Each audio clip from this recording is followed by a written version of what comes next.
Je vous dis encore une fois bonjour, bienvenue et un grand merci d'avoir dit oui à notre invitation. Juste pour cadrer un tout petit peu les choses, hein, le but de notre rencontre, ça ne va pas être une formation à proprement dit, donc c'est un atelier découverte. Le but, c'est donc de vous faire découvrir les spécificités, les particularités de notre modèle disque Persologue, hein, afin que vous jugiez par vous-même, hein, est-ce comment il peut enrichir vos activités. Je suis Catalina, la représentante persologue en France. J'écorche la langue de Molière, c'est vrai, mais je vous assure, je parle couramment le langage d'ISCA que j'utilise depuis plus de 18 ans dans mon activité en tant que formatrice et coach. Et avec la casquette formatrice de formateur, c'est mon plaisir de partager avec vous les trucs et les astuces dans l'utilisation de ce modèle-là. Si vous êtes venu avec l'espoir de pouvoir finir les petits emails de la journée et faire des petites choses à côté, désolé, ça ne va pas être vraiment possible parce que, comme je l'avais indiqué, je vous invite plutôt à une heure d'échange, de découverte, de jeu et cela ne va pas être possible sans votre participation. Donc, je vous prie de m'aider de faire cette expérience la plus interactive possible. Bon, c'est parti. Ce qu'on a au menu du jour, effectivement, comme je disais, c'est de passer en revue les spécificités du modèle de manière ludique. Mais pour que je sache les informations qui pourraient vous être utiles, parce que sinon on risque de passer la journée ensemble, j'aimerais savoir quelques petites choses sur vous. Pour cela faire, je vais me mettre un partage d'écran. Vous n'avez pas grand-chose à faire, donc juste me suivre. Et dans le cadre de ce partage en tableau blanc, il y aura des questions qui vont apparaître, trois questions. Je vais les dérouler au fur et à mesure. Et à vous, ça va être tout simplement de prendre un post-it, de mettre votre prénom et de déplacer le post-it vers la réponse qui vous correspond le mieux. Je me mets tout de suite un partage d'écran. Entre-temps, je spécifie aussi, il n'y aura pas de session spéciale à la fin de questions et de réponses, hein. Donc, faites-les venir au fil de l'eau. Je vais faire de mon mieux de répondre.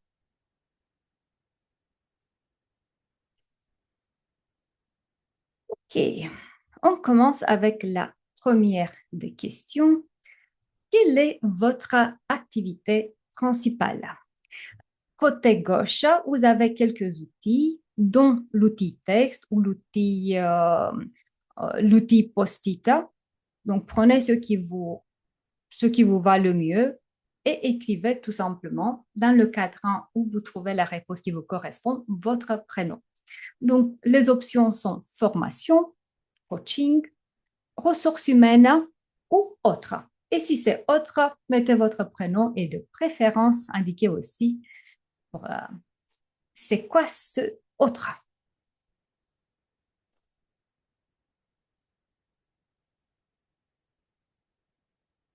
Si vous êtes connecté depuis un téléphone, j'ai des grands doutes que ça fonctionne. Donc, dans ce cas-là, activez le micro, dites-le de vive voix ou mettez votre réponse dans le chat, ce qui est le plus confortable pour vous. Moi, je ne perds pas l'espoir que je vais entendre quelques voix aujourd'hui.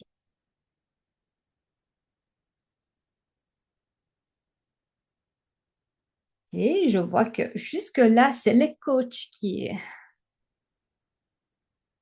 sont les plus nombreux. Donc, on est entre formateur, coach, RH. J'attends encore quelques petites secondes. Si peu importe la raison, mais s'il est impossible pour vous d'interagir, juste faites-moi signe que vous n'allez pas interagir de cette manière pour qu'on n'attend pas vos réponses pour rien.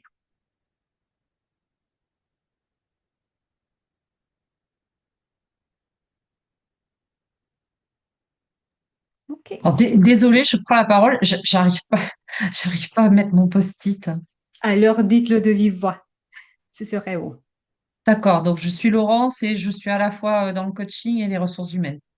Ok, alors on va le mettre ici pour vous. Super. Et on continue avec la deuxième question. Merci pour vos réponses. Connaissez-vous le modèle DISCA? Ça va me permettre de savoir le niveau de détail qu'il est nécessaire de fournir. Donc, réponse possible. J'en ai entendu parler, mais je ne le connais pas vraiment. Un tout petit peu, peut-être vous avez participé à un atelier, à un séminaire, une formation. Je l'utilise déjà sans être certifié ou je suis déjà certifié à un autre modèle DISCA.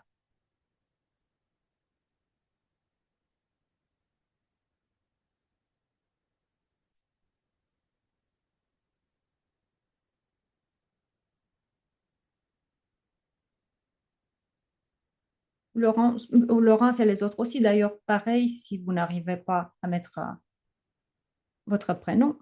Ah, voilà, je vois que c'est réussi. Ok. Donc, je vois qu'on est, euh, les réponses sont assez partagées entre presque très, très peu jusqu'à vous l'utiliser sans certification. OK, donc cela étant dit, on va l'expliquer quand même un tout petit peu pour ceux qui ne le connaissent pas vraiment, sans entrer dans beaucoup de détails non plus. Et ceux qui le connaissaient déjà, je vais compter sur vous pour qu'on l'explique au mieux possible. Merci, merci beaucoup. Et alors, troisième et dernière question. Qu'est-ce qui vous amène là aujourd'hui? Simple curiosité. Euh, le fait d'être intéressé par le développement personnel au sens général, peut-être vous cherchez à voir si le modèle il est approprié pour votre activité ou peut-être que vous êtes vraiment à une recherche active hein, de certification. La franchise, elle va être très appréciée.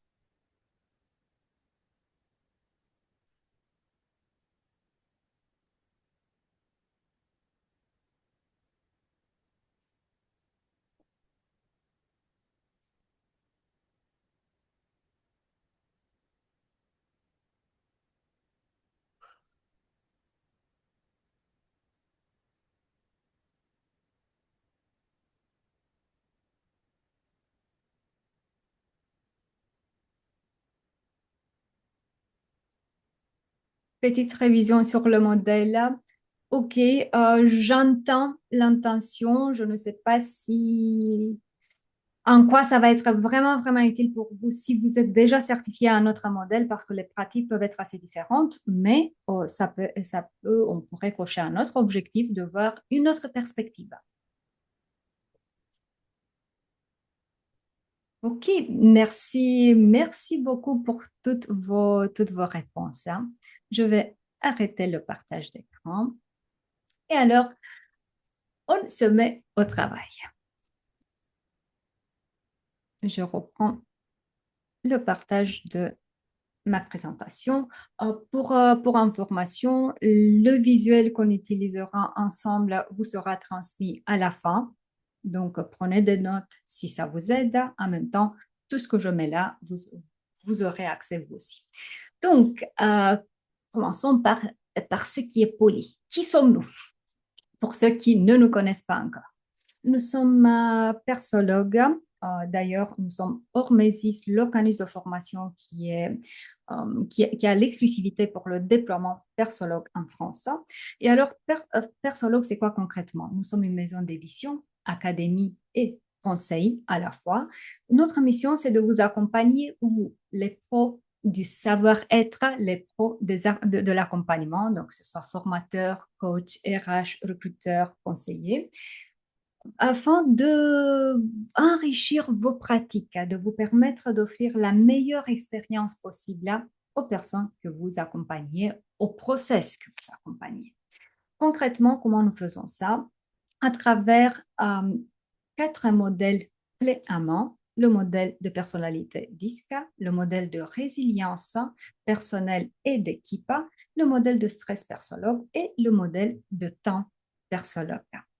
Aujourd'hui, le focus sera sur notre modèle dispersologue, mais juste une toute petite parenthèse pour qui est intéressé par le sujet de la résilience, à savoir que d'ici peu de temps, nous proposons un webinaire similaire à celui-ci, donc découverte complètement gratuit. Ma collègue va vous mettre tout de suite le lien d'inscription dans le chat.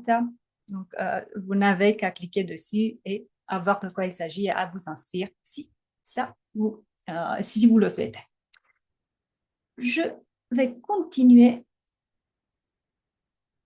avec qu'est-ce que notre modèle de personnalité persologue, qu'est-ce qu'il propose concrètement.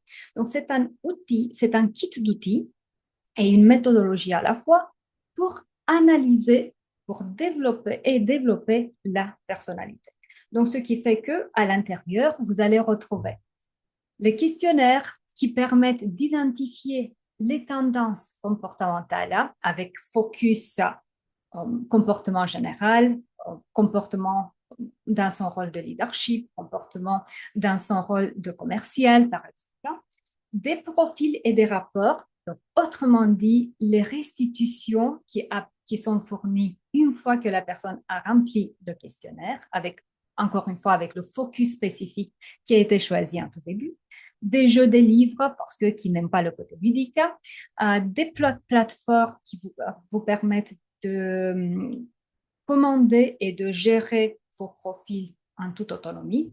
Et bien sûr, puisque tout ça demande un savoir-faire spécifique, une certification qui vous donne le savoir-faire d'un côté et le droit d'utilisation de l'autre côté. Donc voilà, quand nous parlons du modèle de personnalité, c'est de ça que l'on parle. Comme je disais, interrompez-moi à tout moment que je ne suis pas claire ou que vous avez des questions. Alors, puisque nous employons le modèle DISCA, ce que je vous propose qu'on fasse, c'est qu'on passe en revue de manière rapide et encore une fois interactive de préférence le modèle DISC en soi. Qu'est-ce que le modèle DISCA? Qu'est-ce qu'il mesure? Qu'est-ce qu'on trouve à l'intérieur? Et ensuite, on va passer un peu plus de temps sur les spécificités de notre modèle à nous, le modèle DISC persologue. Autrement dit, de quelle manière on a enrichi le modèle DISC classique et qu'est-ce que vous trouvez chez nous et vous n'allez pas trouver ailleurs. Donc, parlons de disque.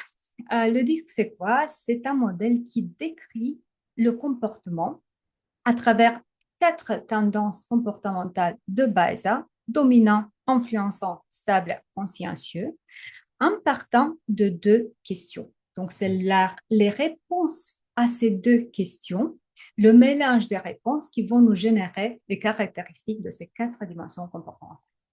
Première question, comment je perçois l'environnement? Et je peux percevoir mon environnement de manière défavorable ou favorable. Qu'est-ce que ça veut dire? Si je le perçois de manière défavorable, c'est que je pense en termes de défis, de risques, d'obstacles. Je m'attends à ce que je retrouve des difficultés dans mon chemin. Si je le perçois de manière favorable, je pense ou en termes d'opportunité, où je vois des choses qui ne me dérangent pas tant que ça, le désir n'étant pas de franchir des obstacles nécessairement. Donc, je vais m'accommoder un peu plus facilement. La réponse, deuxième question, comment j'interagis avec mon environnement? Et j'aurai 2 manières potentielles de réagir, la façon déterminée et la façon réservée. En quoi ça se traduit concrètement? Ça, c'est l'environnement, ça, c'est moi. Réaction de type déterminé se traduit par le je me sens plus forte que mon environnement. Donc, autrement dit, j'ai l'impression de moi-même que je peux influencer, créer mon environnement. Deuxième manière réservée se traduit par le je me sens moins forte que l'environnement. Et d'ici, ça va être un peu plus difficile de venir et de créer des changements dans l'environnement. Donc, la tendance, ça va être ou à l'adaptation ou à la correction, mais en tout cas, ça se traduit pas par l'action, mais plus par la réflexion, par l'analyse. Est-ce que j'ai réussi à être claire jusque-là?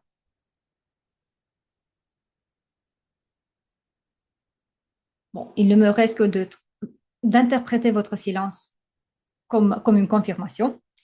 Et alors, on continue. Ce que je vous propose qu'on fasse, c'est qu'on passe en revue les caractéristiques, de manière assez rapide, bien sûr, les caractéristiques principales de chacune de ces dimensions comportementales, puisque le modèle, ce qu'il mesure, comme je disais, c'est cette capacité à prendre des décisions rapides, à interagir avec les autres, à gérer les tâches et à offrir du soutien aux autres ou à respecter les règles et les standards. Et derrière chacune des dimensions comportementales, on va retrouver des forces, mais également des limites. Et les limites vont être quoi concrètement? Vont être l'utilisation annexée des mêmes forces que je viens d'évoquer. Donc, raison pour laquelle ça va être très simple qu'on l'explique ensemble. Moi, je vais vous fournir les forces et je vais attendre de vous que vous apportiez un peu plus de clarté sur quelles sont les potentielles limites de ces dimensions comportementales. Donc, c'est vraiment le moment d'activer les micros pour qu'on puisse interagir. Je vous propose qu'on commence avec le dernier, le consciencieux, qui perçoit l'environnement défavorable, répond de manière réservée. Concrètement, comment on traduit ça? Je vois des risques, je vois des obstacles et des risques associés à ces obstacles. Et étant donné la réaction réservée, je suis beaucoup plus dans l'analyse des choses que dans l'action. Donc concrètement, ici on retrouve un comportement qui est dans la précision, dans la méticulosité, dans l'analyse des causes, des situations, des options, dans le respect des règles, des normes, de standards, de protocoles. Que lui voyez-vous comme potentiel limite?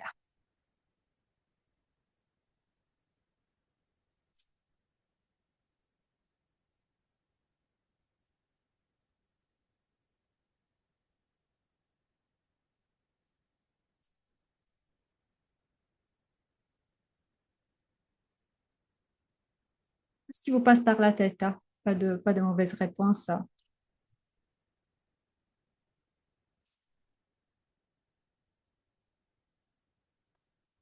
Peut-être reposer la question qui est... Voilà, moi je vois qu'il y a quelqu'un qui dit la même chose. Reposer la question. Donc, je viens d'évoquer les points forts du style consciencieux. Quelles sont les limites potentielles que vous voyez associées à ce style de comportement? Donc, une fois qu'on est dans le respect des règles, dans l'analyse, dans la précision, dans la méticulosité, quelles sont les potentielles limites? Une fois que j'utilise ce style de comportement annexé, quelles vont être les potentielles faiblesses? Quand je dis limite, bien sûr, c'est une autre manière de dire faiblesse. La capacité à prendre des décisions rapidement, parce que Oui, c'est effectivement. Donc, il y aura la possibilité de prendre des décisions bien informées et avec beaucoup de recherche derrière, mais pas dans la rapidité. Peur de choisir, je vois dans le chat un manque de communication avec les autres. Je ne sais pas si manque, mais effectivement, on est plus dans l'isolement, dans le travail individuel que dans le travail d'équipe et dans l'échange avec aisance et facilité. Absolument d'accord. Et le fait d'être tellement dans le respect des règles, qu'est-ce qui peut générer comme potentiel limite? Réflexion longue, je vois de la part de Nathalie. peut-être Manque manque de... de créativité, enfin du coup la créativité modérée. Je vois que Marilyn nous dit la même chose. Je crois qu'il est nécessaire qu'on définisse qu'est-ce qu'on veut dire par créativité. Si c'est créativité de type spontanéité, j'intègre les nouveautés rapidement, je cherche les défis et L'innovation, l'innovation de manière, je change à tout moment avec des idées brillantes, oui, il n'y aura pas. Par contre, on aura la créativité dans la recherche des solutions qui part d'une capacité approfondie d'analyse et je comprends vraiment le problème. Ok, peur d'essayer d'autres méthodes, conformisme, effectivement, et appelons un chat à chat, la personne ayant ce style de comportement risque d'être perçue comme rigide. Quand on est dans le c'est comme ça que l'on fait, bien sûr, ça peut être pénalisé de l'extérieur. Super, on se déplace en diagonale vers le style influençant. Donc cette fois-ci, on est dans une vue favorable de l'environnement et en plus avec une réponse déterminée de type je me sens plus fort que l'environnement. Et l'environnement, dans le cadre des personnes avec acide influençant, se traduit d'ailleurs par les autres. C'est pas tellement les choses, euh, les systèmes, mais c'est les gens. Donc, ce qui fait que ici, on se retrouve avec un style qui est vraiment à l'image de la manière dans laquelle j'ai mis les petites post-it. Donc, on est dans l'optimisme, dans la spontanéité. La force principale va être la communication avec les autres, la capacité d'interagir, de créer et d'entretenir des liens. Un style enthousiaste, c'est très facile de dénicher ce style parce qu'ici, on est en termes de langage, tout est super, magnifique. Je vous le dis, vous n'avez jamais vu un modèle pareil avec un penchant pour la diversité. Ici, c'est au contraire de ce qu'on avait vu dans le style consciencieux. On veut que ça change, pas parce que ça fonctionne plus, mais parce que c'est nouveau, parce que c'est brillant. D'ailleurs, vous êtes passé déjà avec vos présentations au Canva ou vous utilisez toujours vos PowerPoint.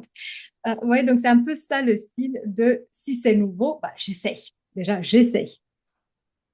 Que lui voyez-vous comme potentiel limite?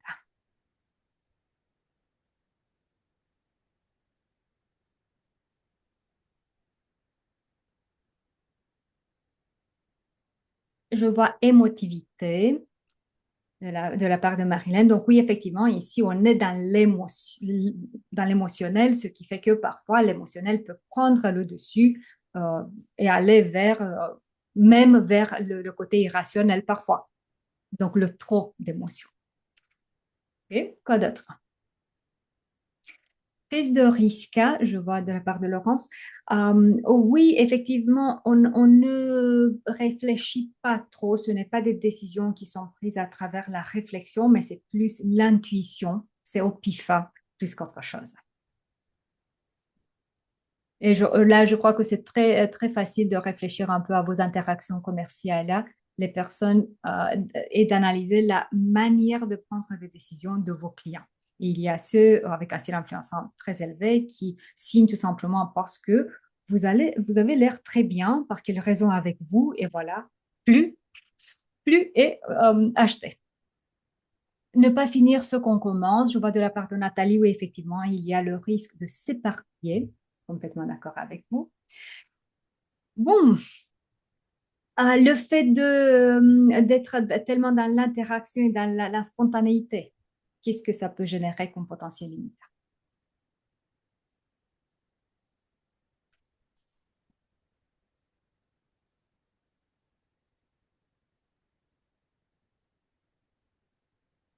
Peut-être le fait que la personne peut être perçue comme trop bavarde. Je vois aussi manque de cadre de la part de Laurence. Oui, effectivement, ici, les règles sont faites pour être contournées.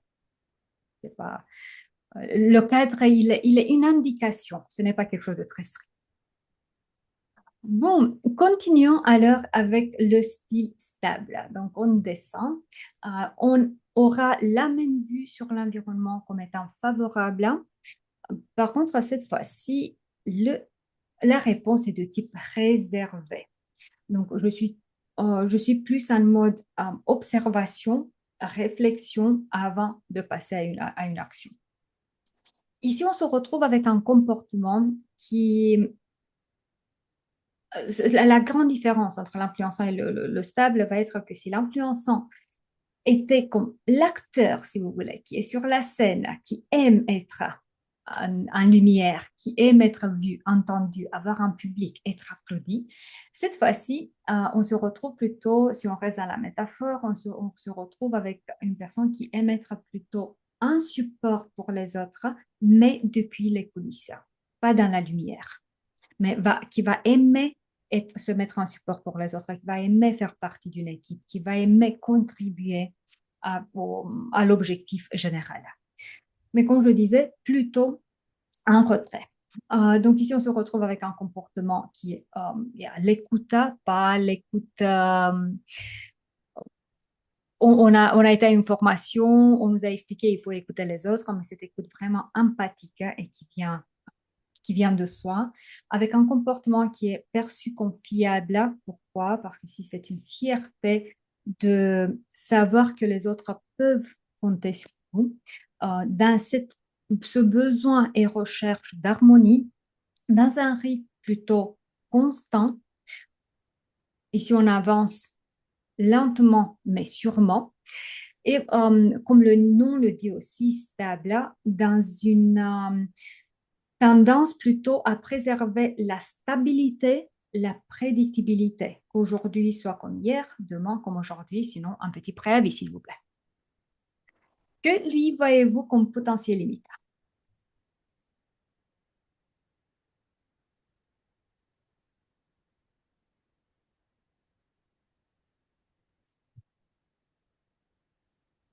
Manque de charisme, je vois, oui, effectivement, ça peut manquer de charisme.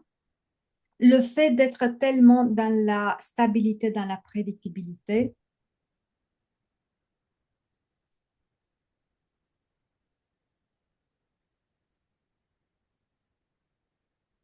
si on réfléchit surtout au temps que l'on vit, où il y a 1000 changements chaque jour, donc ce qui avant changeait tous les 10 ans, là, ça change toutes les semaines.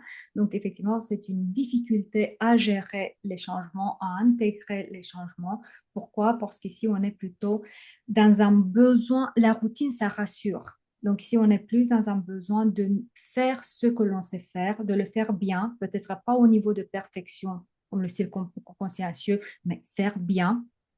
Et alors, le changement, ça pose problème. Je vois sur le chat effacement de son opinion au profit de celle de l'autre. Oui, effectivement, le risque, c'est de partir vers un comportement qui touche la soumission même. Pourquoi? Parce que dans cette recherche d'harmonie, on veut que tout le monde aille bien. Et bien sûr, ça peut générer aussi des difficultés par rapport à tout ce qui est conflit, des difficultés à dire non, des difficultés à se mettre en amont, de défendre son point de vue et de prendre le leadership si besoin. Bon, cela étant dit, on finit en beauté avec le style dominant. Ce qu'il aura en commun avec le style influençant, c'est cette réaction de type déterminé. Je me sens plus fort que l'environnement. Avec le comportement stable, la vue sur l'environnement comme défavorable. Donc ici, on est plus en mode vue défavorable. Je sais qu'il y aura des difficultés, mais avec la réponse déterminée, mais je suis plus fort que l'environnement. Donc je sais qu'il y aura des difficultés, mais je sais aussi que je peux les franchir.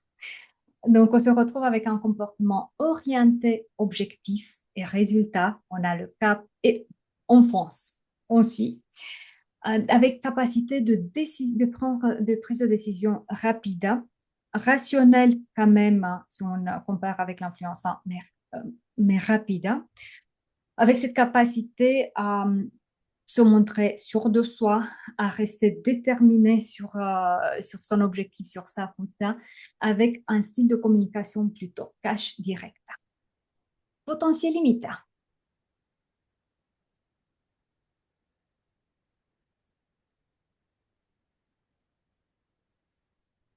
Entêtement, je vois de la part de Marilyn.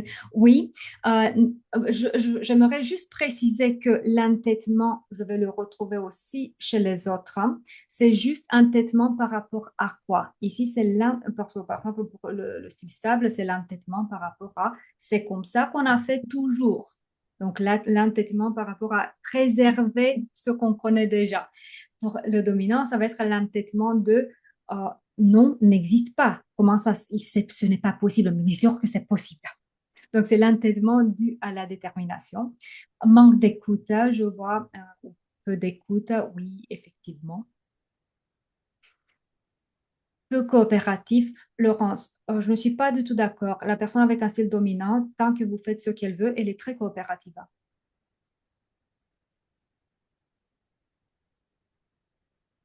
Oui, donc avec le style dominant, blague à part, on est beaucoup plus dans la compétitivité que dans à trouver, que faire des efforts à trouver des consensus. Ok, le fait d'être tellement déterminé, orienté, objectif, et avec cette capacité de prise de décision rapide, qu'est-ce que ça peut générer comme limite?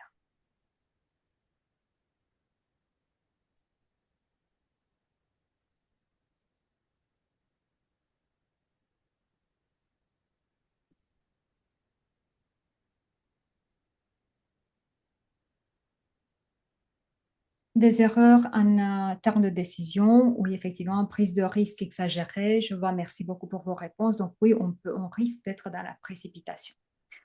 Voilà, on a fait le tour de manière très, très, très rapide. On a vu plutôt une vue d'ensemble des quatre styles.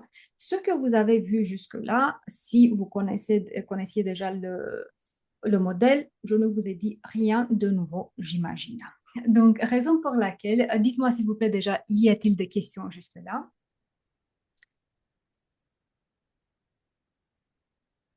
Sinon, alors, je vous propose qu'on continue avec le qu'est-ce que, pardon, je ne vais pas dans le bon sens, qu'est-ce qu'on retrouve comme euh, spécificité dans notre modèle à nous? Qu'est-ce qu'il apporte de nouveau? Quelle est la manière dans laquelle nous avons enrichi ce modèle-là? Donc, la première chose que je trouve assez importante, c'est le fait que nous utilisons une vingtaine de styles de comportement qui sont décrits. Autrement dit, on ne reste pas uniquement dans les quatre dimensions comportementales. Et oui, bien sûr, une grande partie des autres modèles utilisent eux aussi des combinaisons. Chez nous, ça va un peu plus loin.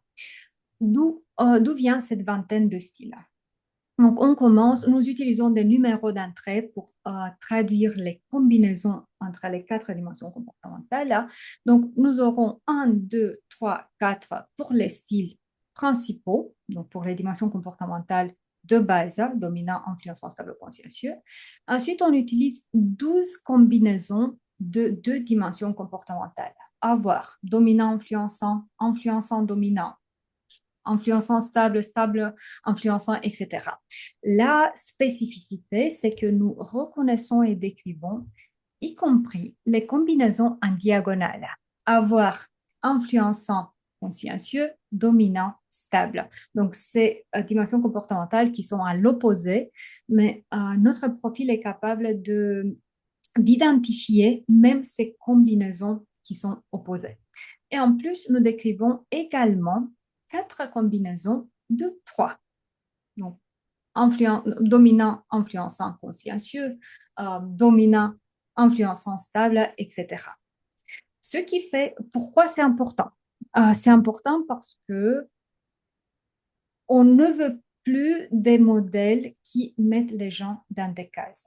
Donc, ce qui fait que dans les restitutions que l'on reçoit, on arrive à avoir un peu plus de richesse et de nuances. Et les gens ne partent pas avec le je suis dominant.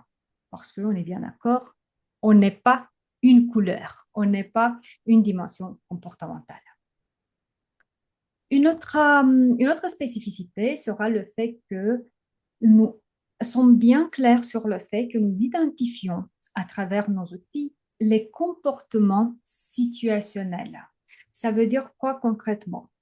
On fait cette distinction entre identité, je suis, et je me comporte de cette manière-là. Et le comportement peut être différent d'une situation à une autre. Vie professionnelle, vie personnelle, même dans la vie professionnelle, on vit une époque où on a de plus en plus de casquettes. Ça peut être un manager, ça peut être un formateur, ça peut être un coach, ça peut être un collègue d'équipe, ça peut être commercial, etc. Et on n'est qu'une seule personne, mais différents rôles. Et alors, dans ces différents rôles, donc différentes situations, le comportement peut être différent. Et alors, comment on fait pour garder cette ligne de comportement situationnel? Très simple.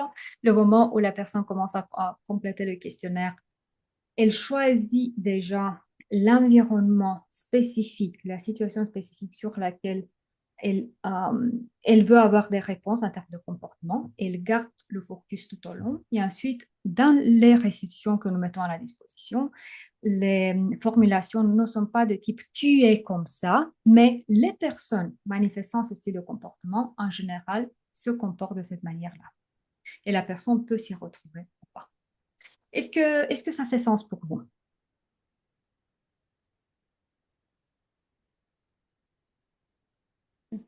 Merci pour les réactions.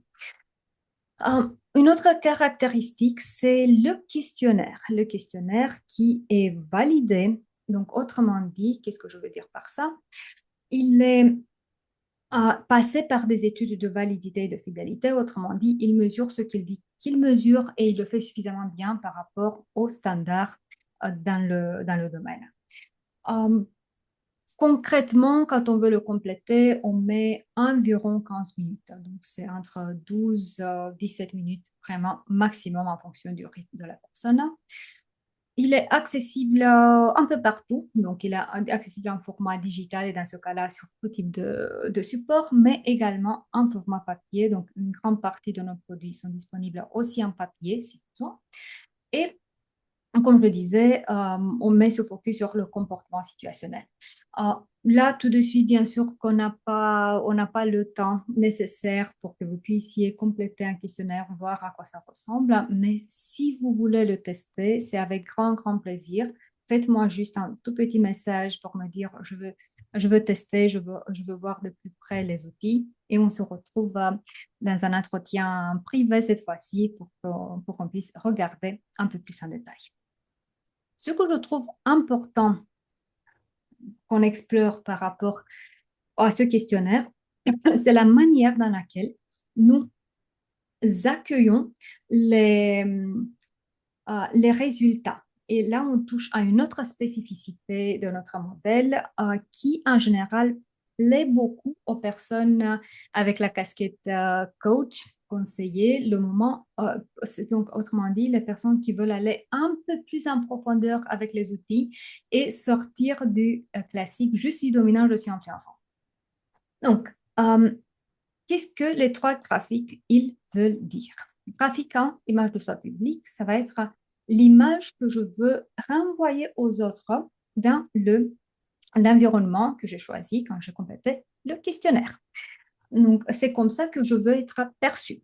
Disons que je complète en tant que manager. Donc, en tant que manager, c'est ça ce que je vois le plus judicieux de montrer. C'est comme ça que je comprends les exigences de ce rôle. Deuxième graphique, image de soi privée, ça va être le comportement qui est le plus près de son naturel, hein, le comportement qui ressort de manière spontanée. Donc, c'est ici un coaching, par exemple, qu'on viendra chercher les croyances de la personne, ce qui est important pour la personne, ce qu'elle va défendre dès que c'est le cas.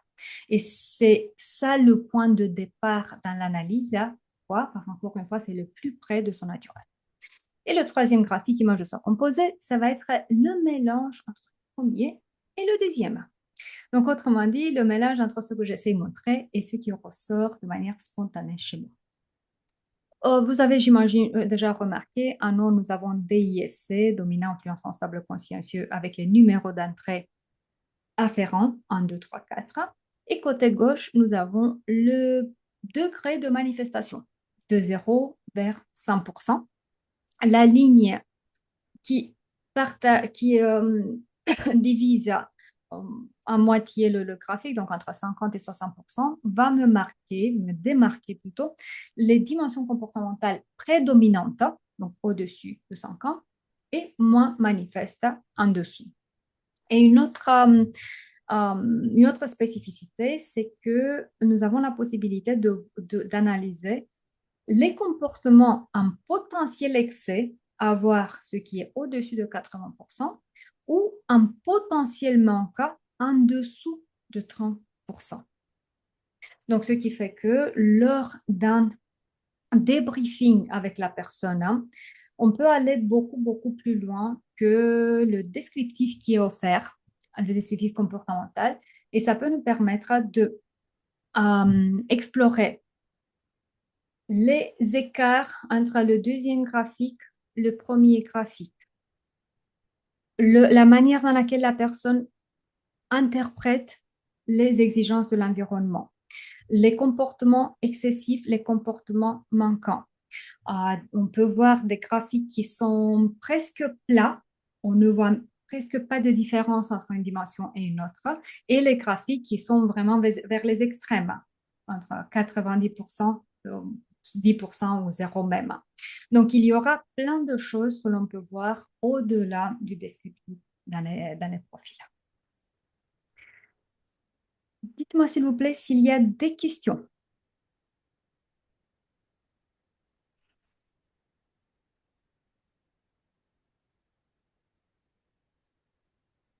Sinon, sachez que les silences, je vais les interpréter comme tout est en ordre et je continue.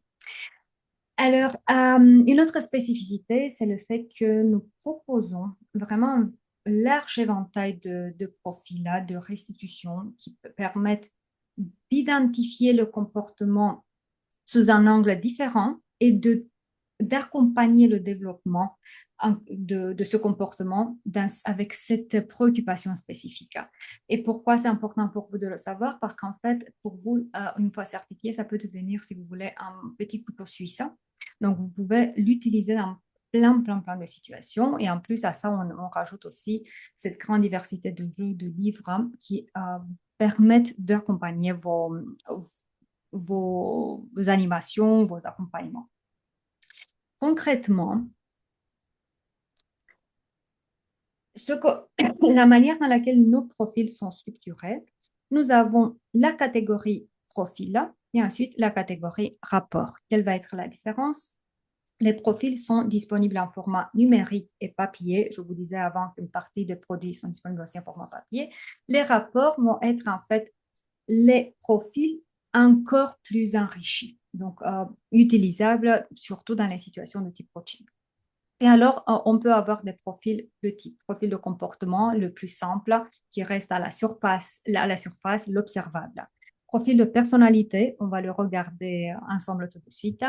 Profil de leadership, profil d'adolescent, donc à savoir que si jamais vous accompagnez aussi des ados, nous avons ce profil spécifique pour les 13-17 ans.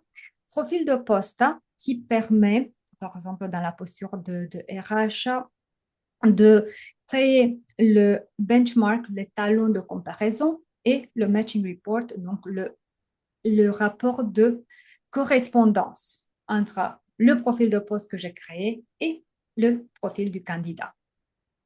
Et je vous propose qu'on explore rapidement le profil de personnalité avec une petite mention. Comme je vous disais, on va vous transmettre cette présentation et le symbole de l'œil que vous voyez à côté de chaque profil et rapport vous permettra, en fait, une fois que vous cliquez dessus, de visualiser le produit respectif en mode flipbook.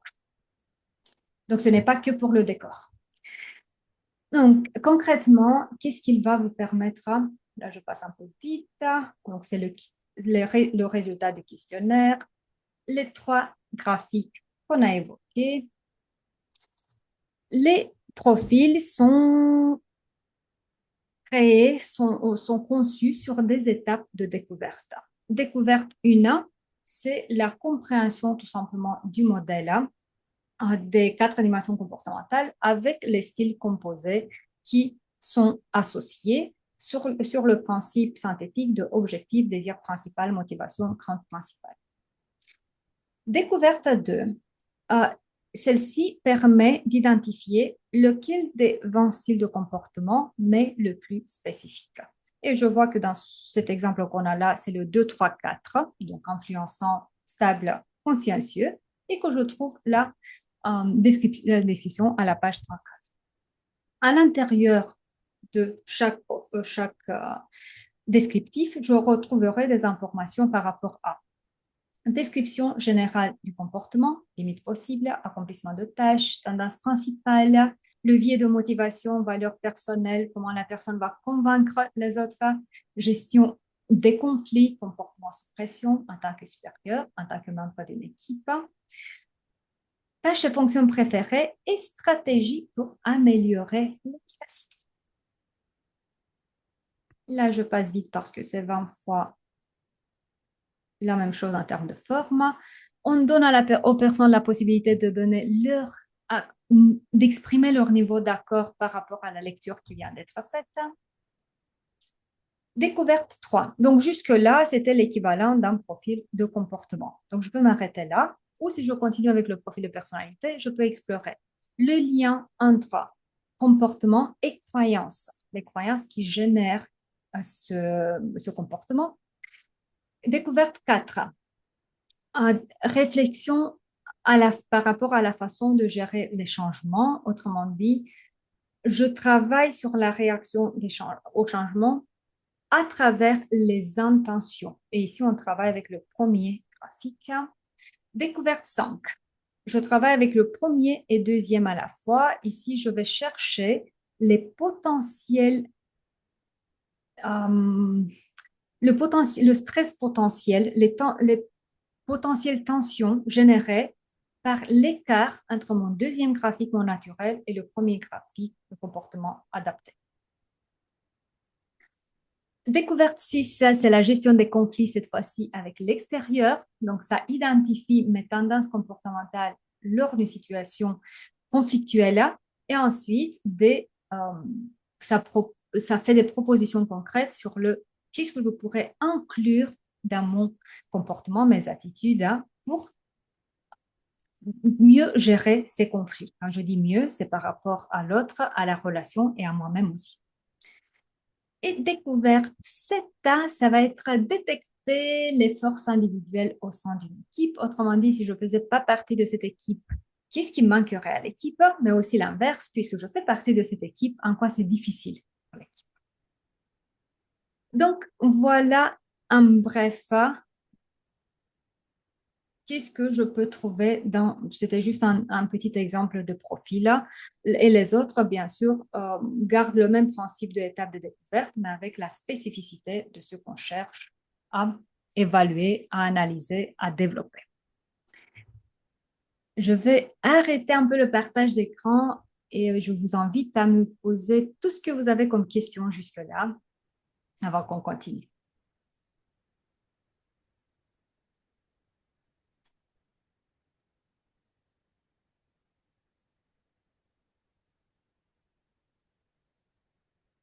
Merci Laurence pour le retour.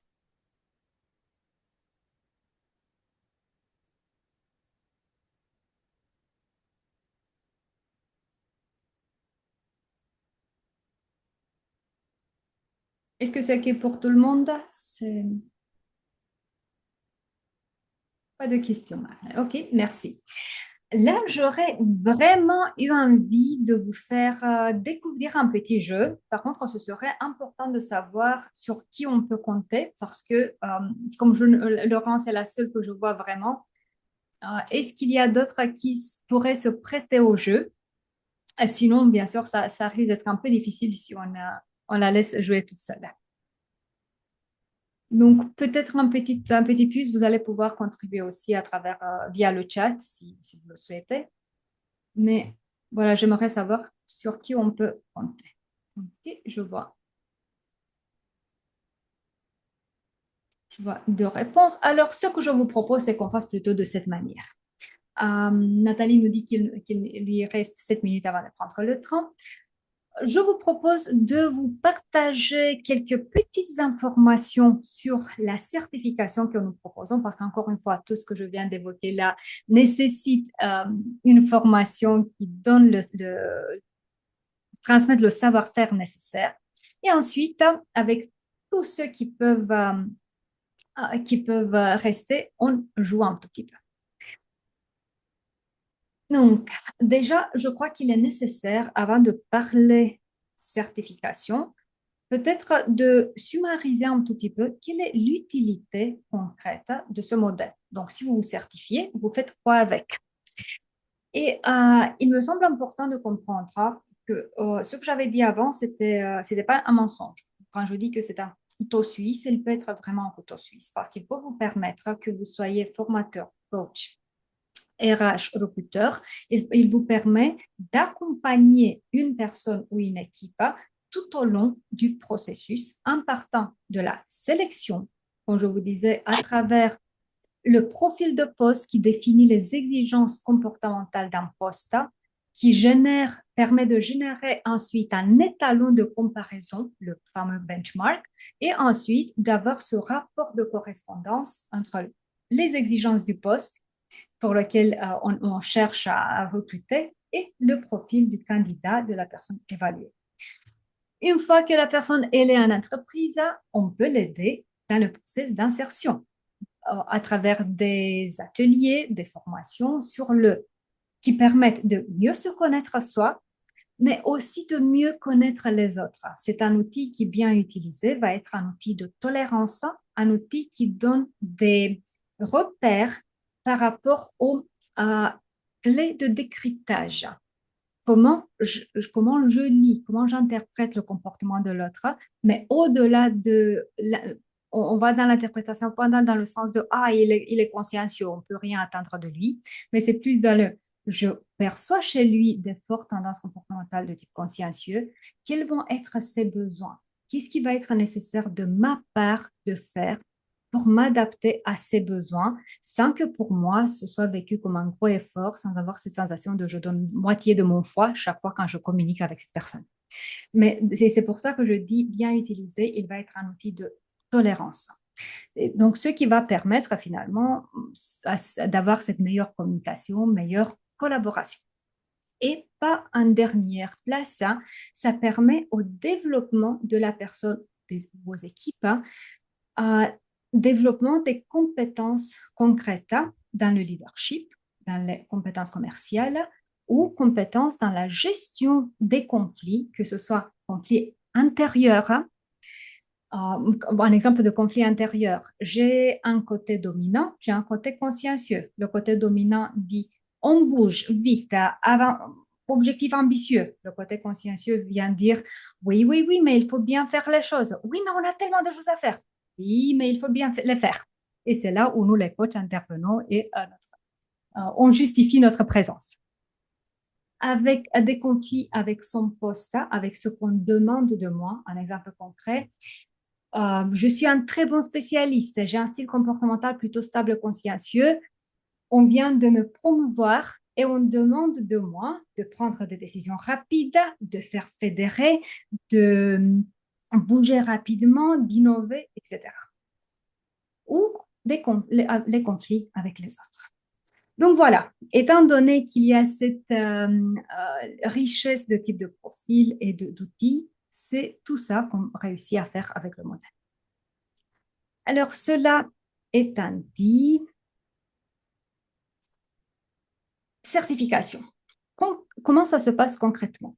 Notre format, on a privilégié le format séquentiel. Donc, des modules hebdomadaires de 4 heures.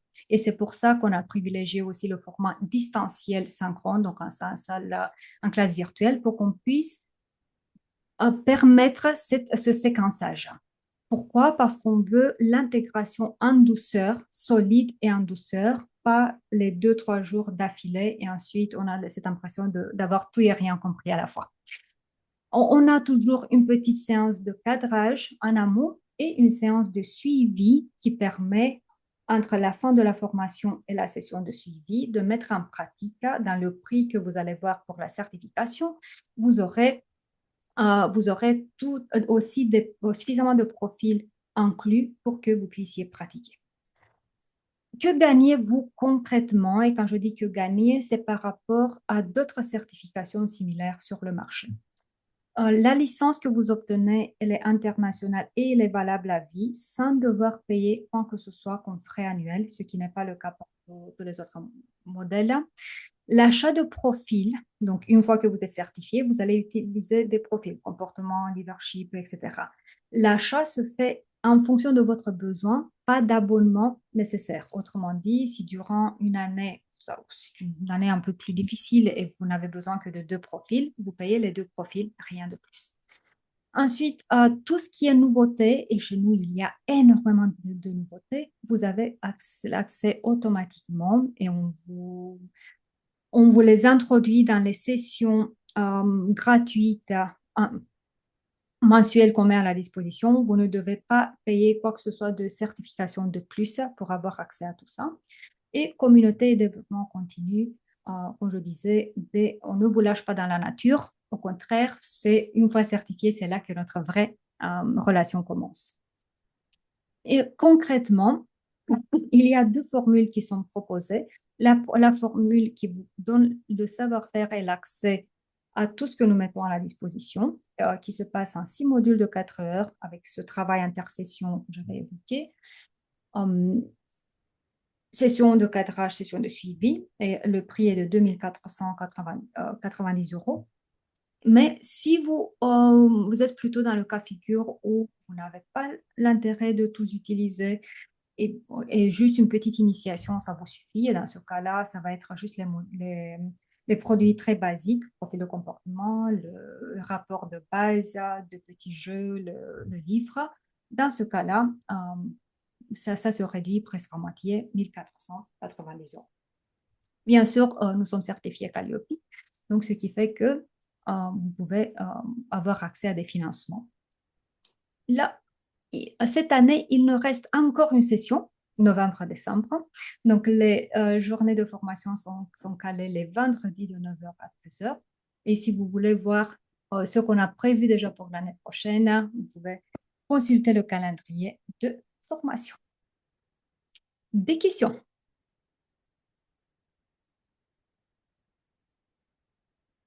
ou des remarques ou des plantes?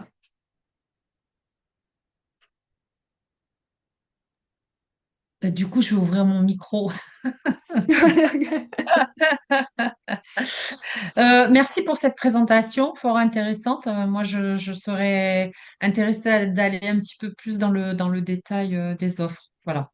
Avec grand, grand plaisir. Je vais vous contacter ou contacter nous. Vous aurez un OK. petit email pour prendre rendez-vous et ça va être avec plaisir de discuter plus largement. Merci pour cette présentation. Merci, merci à vous tous. Je vois que ceux qui étaient susceptibles à jouer ne sont plus là, donc je crois qu'on va laisser de côté cette partie. Donc, avant qu'on se quitte, alors, je vois encore un message. J'aimerais bien. Est-ce que vous pouvez me mettre aussi votre prénom, s'il vous plaît? Je vois Durandière contre. Et ça risque d'être difficile de vous identifier parmi les participants. Merci beaucoup, Marie-France. Ravie de faire votre connaissance. Bon, alors, avant qu'on se quitte, est-ce que vous pourriez m'indiquer un mot qui évoque pour vous l'expérience qu'on a vécue aujourd'hui ensemble? Le dire ou l'écrire?